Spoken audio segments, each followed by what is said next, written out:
It was September 1871. 2 to 3 dozen United firefighters, guns, sticks in hand, marched to the Hope Firehouse located on Cove near Church. They were seeking revenge for an assault against one of its own the prior night. One lone member of the Hope Fire Company was inside when the angry mob arrived. He did not stay long and ran as 2 shots were fired in his direction. Members of the United entered and are said to have rang the bell, letting all know they had taken over the firehouse. This can be compared to an American flag being raised above a fortress, claiming it in the name of the United States. That was not enough still for the angry mob. Though the steam engine was within reach, the hose reel was easy prey and quickly removed from the building. This action was truly the last straw. Any piece of equipment is a fire company's prized possession, never to be touched by a rival fire company. Even today, all across the country, permission is asked before mounting someone else's fire apparatus, borrowing equipment, or entering the firehouse. Members of the Hope gathered and marched facing off with the United in front of the Atlantic Saloon on Main Street. Shots were fired, sticks, stones, punches were exchanged. The Hope was no match. They came without guns or sticks. When the dust cleared, many lay wounded. James Durney, a United firefighter, was fatally shot in the back. The bullet lodged in his abdomen. He was carried to his residence on Water Street, where he died 2 days later. City Council stated, "Nothing short of a paid fire department will meet the requirements of our position. The feud is too bitter to allow us to believe that these 2 companies can continue their organized existence without further bloodshed and danger to the public." On December 15, 1871, the council approved the new paid Norfolk Fire Department. Now, let's flash back to the year 1682. A transaction for 100 pounds of tobacco was made for a patch of land 50 acres in length that would sprout unflattering homes along a handful of unpaved streets. I'm not a smoker, but was curious and had to Google how many cigarette cartons equals 100 pounds of tobacco, and the answer was, if anybody could guess, 26,500 cartons of cigarettes. Just a fact. Let's get back to our story. Properties began to spring up. Though the town looked nothing like Disneyland, the saying, "If you build it, they will come," holds true. The new land had limitless potential, importing, exporting, and a military presence. The unflattering shacks that were built had wooden chimneys. It does not take a rocket scientist to figure out that building a fire in a wooden chimney is cause for alarm. One simple hot ember from an unattended fireplace would cause a conflagration across the town if fire matters were not addressed immediately. So the Virginia Assembly prohibited wooden chimneys. 1736 rolls around. Fire potential increases as people still flock to this new plot of land and build while Norfolk becomes a borough. 1740, to better alert the new inhabitants to the outbreak of fire, a drum is said to have been beat, sounding the call for all able-bodied men to join and extinguish the threat by any means. There are no pictures, no exact location of this drum, but when you look at the old borough maps, I would bet it was located centrally where you see this red star. This photo shows a squirt made from brass. Our records mention they may have been used around the time period. They measured 2 feet long and required 2 to 3 people to operate like a syringe. 15 years would pass, and the first manually operated fire engine is purchased from a company in England. How did we compare to other cities? Well, similar pumping apparatus had already been purchased from England by the city of Philadelphia in 1719, New York City in 1731. The wooden pumper was very plain. It measured 5 feet long, 18 inches wide, and 12 inches deep. When filled with buckets of water and manned by 4 to 6 men, the engine was capable of throwing a half-inch stream of water 30 feet from a top-mounted nozzle, as you see. Pumping was constantly interrupted when the machine needed to be turned. Within a 2-year span and multiple uses, repairs were necessary. Leather was used as a patch kit to make the repairs. Other wooden pumpers were purchased by wealthy landowners of different sizes and configurations. The working principle was all the same. Add water from the bucket brigade, move the handles, or called brakes, up and down in a seesaw motion. The up and down motion would move the pistons, drawing the water in and out of the cylinders, up into the vacuum, and out through the nozzle. The stream spray was very broken and erratic. Even though these machines appeared to be almost caveman-like, they did serve an important purpose.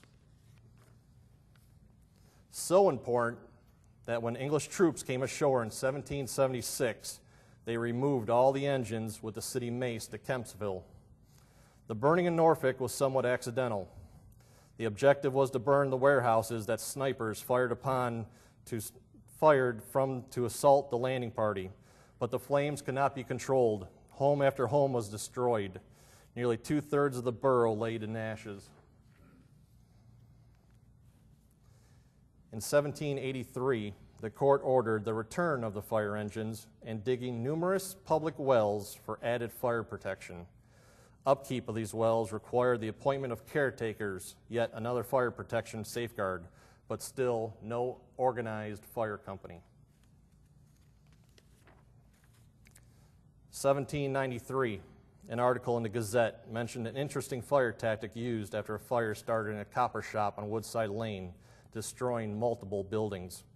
The fire was contained using gunpowder to create a fire break on account of no privately owned fire engines at the scene. Basically, they blew up some other buildings. The tactic proved beneficial because additional appropriations were made to purchase more gunpowder. Something else was needed in addition to the powder if private engines would not be an immediate response. So an ordinance was passed in 1796 requiring all homeowners to provide a bucket in case of fire. Homeowners were not required to take part in the bucket brigade till 1799. So they could pretty much say, here's the bucket, you're good. 2 years later, it was get on out there. In 1797, records support formation of the Union Fire Company here in Norfolk. They also may have gone by the names of the Old Union or Fire Company Number 1. The name Union Fire Company was very common for a community's first fire company. The possible reason was the historical figure seen here, Benjamin Franklin, who in 1736 formed the first known volunteer fire company known as the Union Fire Company in Philadelphia. Our Union Fire Company, like Ben Franklin's, primarily used organized bucket brigades. The equipment for the Union was stored in a building out behind the courthouse. Informal gatherings became formal monthly meetings, indicating the first organized attempt for a fire company that would exist till 1846. Following the appointment of well caretakers, fire wardens were soon appointed and started to enforce ordinances by imposing fines to make folks realize there are consequences for your actions. 5 shillings were imposed against those who refused to fall in line of a bucket brigade. Homeowners were fined for unkept chimneys leading to a fire, and fines were imposed against those removing ladders and buckets kept alongside the market house. Now, a man by the name of Garrison is documented as Norfolk's first fire warden. He was all-powerful. He orchestrated fire suppression operations and prevention in the borough.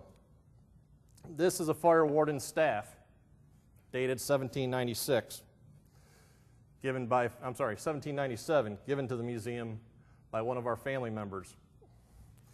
This is what he held in his hand. It defined his position as fire warden.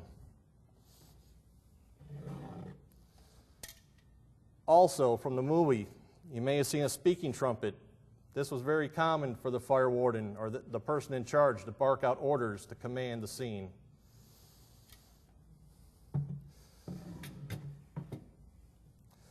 By 1806, the number of fire wardens grew. Fire engine captains also were appointed, and a group of 45 men managed the Mutual Assist Society in case of fire. Walter Heron, his name highlighted here in red on the list, owned a fire engine that was manned by his servants. In 1825, fire broke out in a blacksmith shop. Sparks spread, setting fire to the steeple of a church nearby. Heron lived nearby and responded with the engine pulled by his servants. During suppression operations, his residence, which was located at Wooden Church, caught fire from the sparks and burned to the ground. This drawing shows 6 firefighters pumping to pull a draft from a street well. The men would only last 10 minutes best and require relief. A 10 to 15 minute break and then return to the laborious pumping again. A group size of 50 to 100 men would not be uncommon to manage one fire engine. The Franklin Fire Company, date of organization is very debatable. Could be 1803, 1817, or 1827. They relocated a handful of times. No mention is made about their apparatus type, but it was obtained from a stable on Freemason Street. The Phoenix Fire Company was organized in 1824, located downtown on the lower end of Talbot. The Phoenix was equipped with 2 suction engines built by Smith in New York City. The fire engines were very small, piano-style machines, worked using side levers. 2-inch leather hose could throw a 3/4-inch stream of water, slightly improvement from the 1/2-inch a few years before. Their work song was, when the Franklin was in the mud and the Union was in the mire, looking at the Phoenix boys putting out the fire. All 3 companies, Union, Franklin, Phoenix, labored under many difficulties and made ends meet on little to no money. Very little care and attention was expended on the apparatus. The copper-riveted leather hose was kept in closed places and often found to be a dirty mess to handle on account of the lack of care. Green mold would accumulate on the rivets and joints in spite of a layer of animal fat for protection. The Mutual Assurance Society of Virginia furnished the 3 companies' only source of revenue by a donation of $400 a year. That amount was generally expended in paying colored men by the hour for doing the laborious pumping work. The city of Norfolk was incorporated by 1845. A devastating Main Street fire in 1846 made the insufficiencies of the volunteer system evident and needing reorganization. Part of the reorganization was the Phoenix and Franklin disbanding to form the Hope Fire Company. The Hope gained additional members from an auxiliary unit called the Aid Fire Company. These new members from the Aid called themselves the Stingers.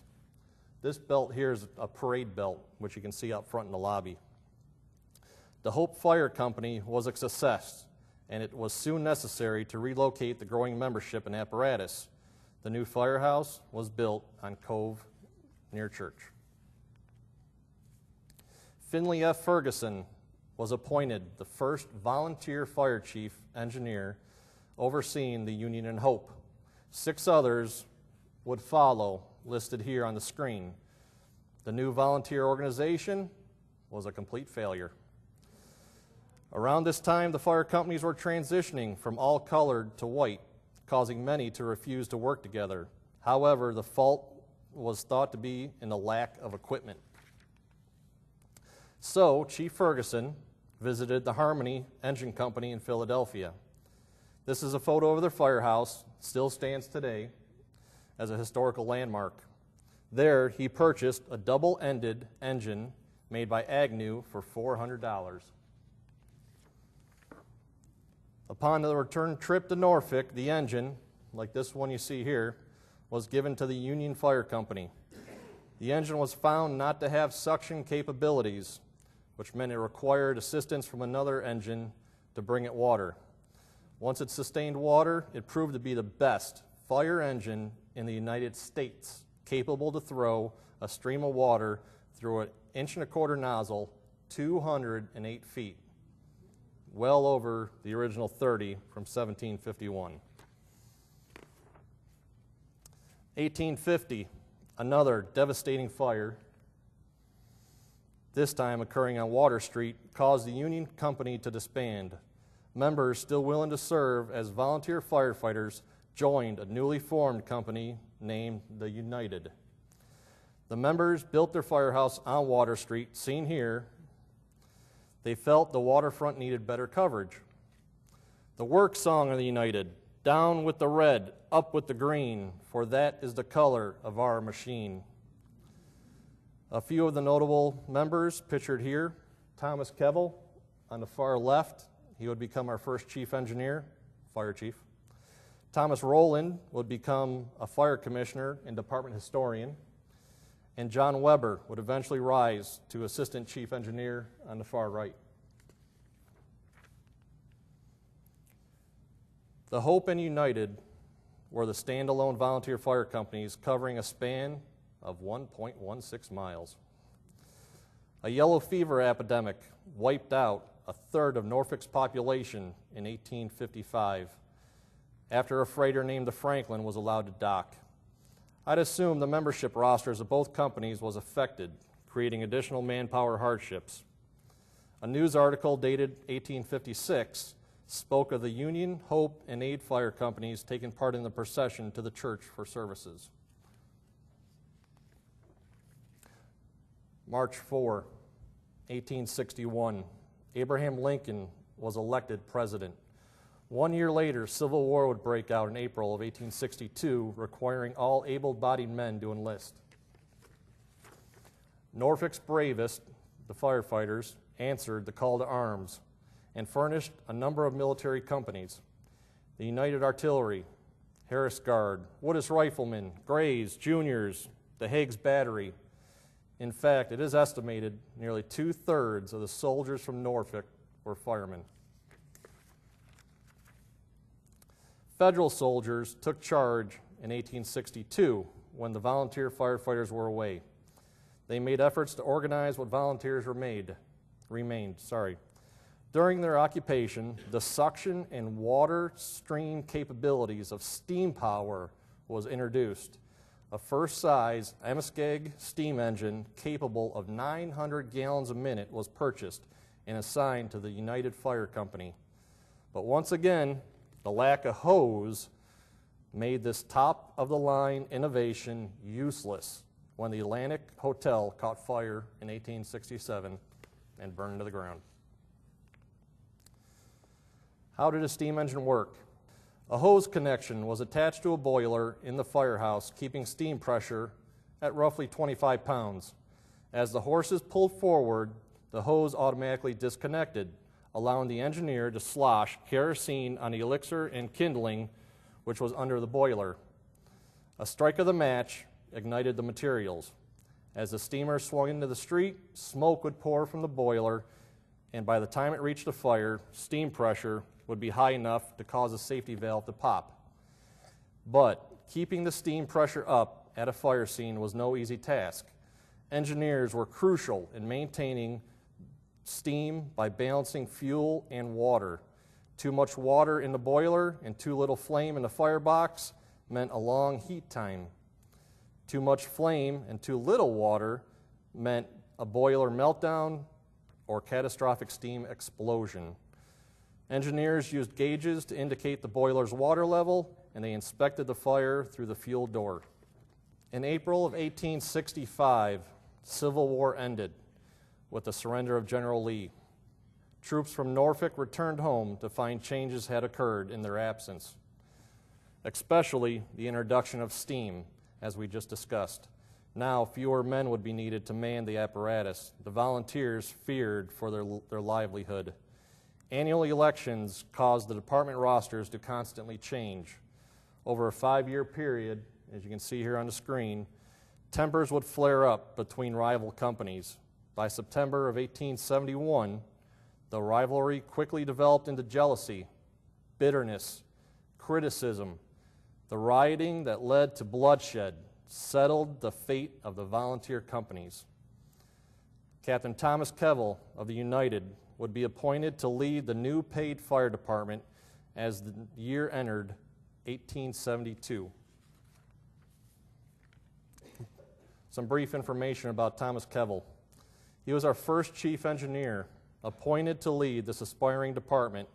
He was a family man, a founding member of the United Fire Company in 1850, a local businessman, and served the Confederacy, most notably aboard the CSS Virginia during the Battle of the Ironclads here in Hampton Roads. His career in the fire service lasted 40 years, 24 as chief engineer. He passed away in 1896, 2 years after turning over his command. Recently, the fire department named its newest fireboat the Thomas Kevel in recognition of his service. The fireboat, pictured here on the screen, can be seen docked along Nauticus. The fire protection territory was still just over a mile and the population unchanged. Quick movement to any part of the city would be reachable from one central location. So, contract was awarded for the erection of fire department headquarters upon the site occupied by the old Blues and Juniors Hall, a stone's throw from where you sit tonight, just over my right-hand shoulder in the courtyard of the MacArthur Memorial.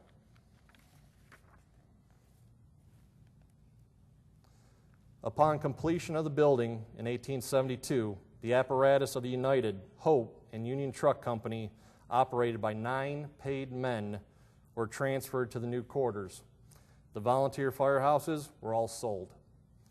An inventory of equipment and list of men are shown here on the screen, comprised of 3 fire engines, 4 hose carts, 1 hook and ladder, 27 call men, 6 substitutes, and 7 permanent men.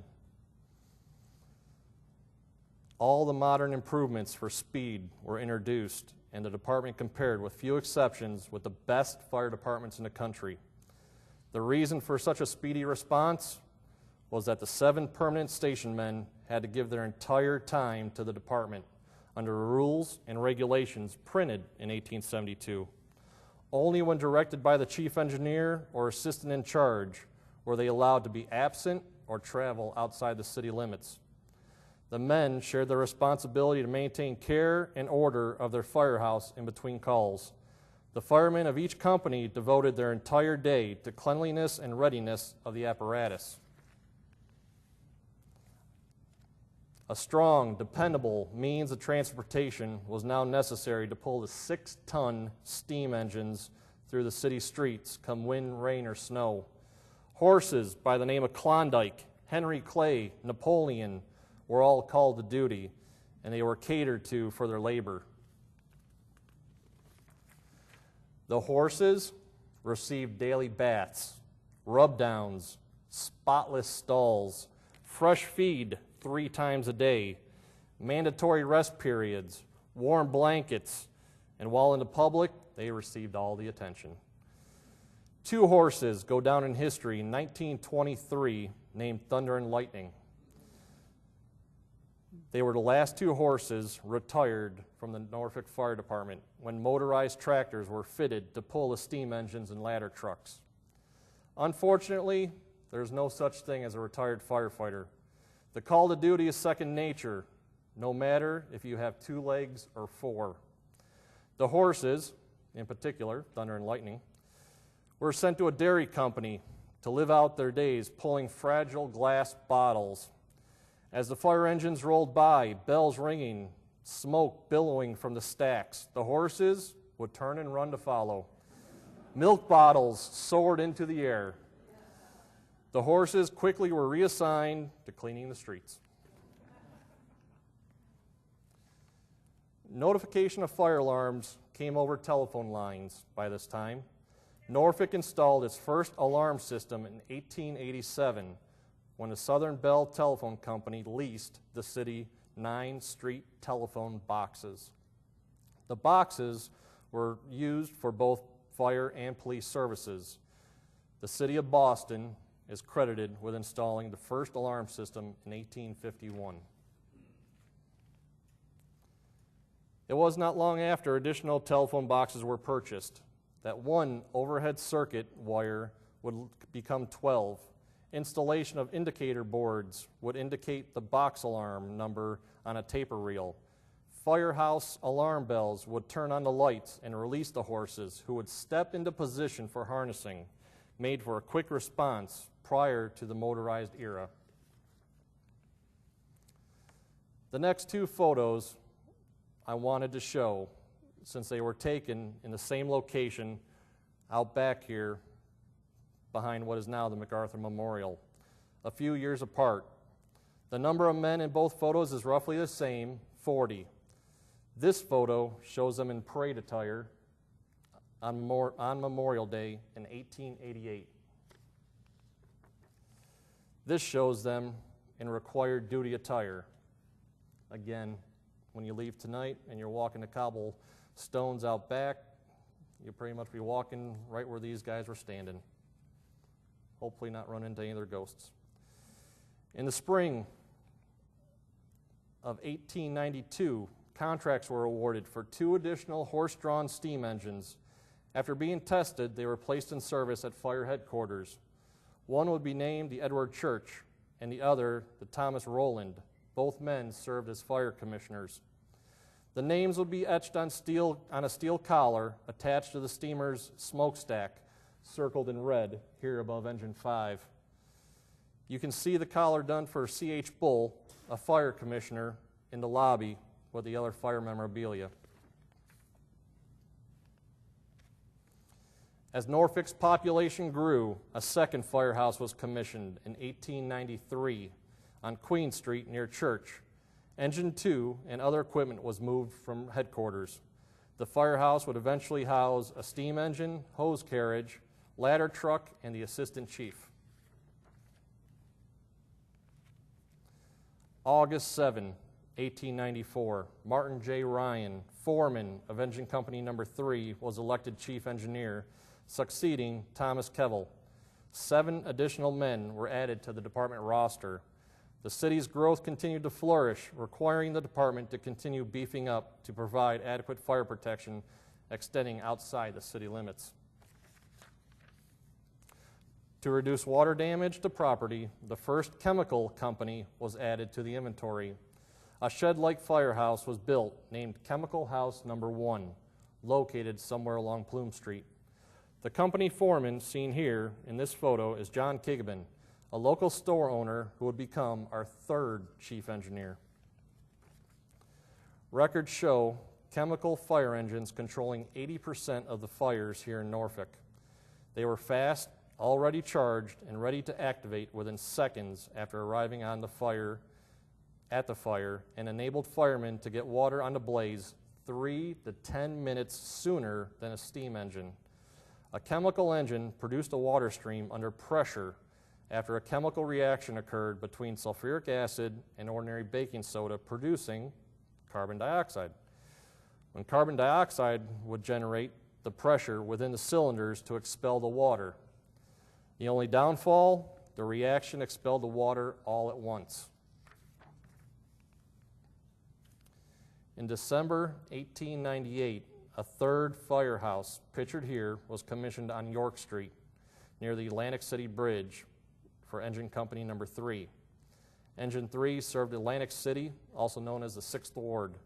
The community was full of elegant houses owned by wealthy merchants. September 21st, 1899. Shortly after 1 o'clock in the morning, box alarm 37 was activated for the St. Vincent Hospital, located at Wood and Church Street, seen here in this photo. Mutual aid assistance was received from the Navy Yard and City of Portsmouth. An article in the Virginia Pilot said, when the request was sent to Portsmouth, the message was received by the police department. The officer ran to the firehouse and found the rope missing from the bell. He succeeded in summoning the firemen by beating his bare hands against a clapper until they bled and became raw. Ferry boats carried the fire engine and personnel across the Elizabeth River. 20 Marines and Navy firefighters assisted from the Navy Yard. A roof collapse occurred, severely injuring Norfolk firefighters Tom Barrett and Robert Foster. Both were attempting the rescue of a confused patient that re-entered the hospital. Barrett never regained consciousness. This was the department's first accountable line-of-duty fatality. Though a sad time in history, it is the point I chose to end my presentation. It allowed me to transition into making you aware of a new museum that opened in 2010 to the public free of charge. The museum pays tribute to those like firefighter Tom Barrett that sacrifice themselves every day when they leave their families to protect, serve, rescue, and care for others. The Norfolk Fire Rescue Museum is located in the Historic District at 401 East Freemason Street in the old Freemason Reception Building next to the Meyer Moses House, across from the Freemason Baptist Church. The Fire Museum shares the building with the Norfolk Police Museum. This is a 2-for-1 opportunity. The Police Museum has a wide variety of badges, uniforms, photos, and handguns. The Norfolk Fire Rescue Museum is a newly formed 501c3 nonprofit organization. We are always seeking donations and corporate sponsors for our bigger projects. Donations and membership are relied upon to maintain displays, create interactive opportunities for children, and memorabilia preservation. When you leave here tonight, there is a donation box in the lobby to help the Fire Museum meet its mission to collect, record, preserve, and display. Thank you.